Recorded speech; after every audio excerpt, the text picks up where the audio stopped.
been nearly a year that anger has increased, particularly after a popular militant leader was killed last July.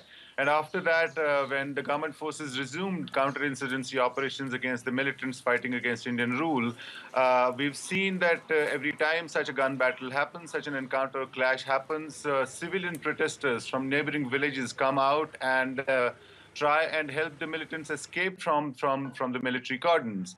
That is an indication of how the last year's unrest and the anger that's prevalent in Kashmir against Indian rule has not subsided.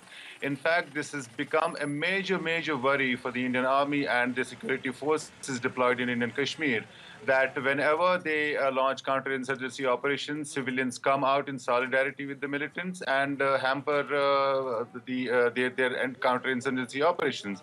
In fact, they have repeatedly expressed grave worries about this latest trend, this new phenomenon that is on inside Indian and Kashmir. The government first responded by automatically announcing restriction orders, asking civilians to stay inside their homes whenever armed rebels and government forces clash anywhere.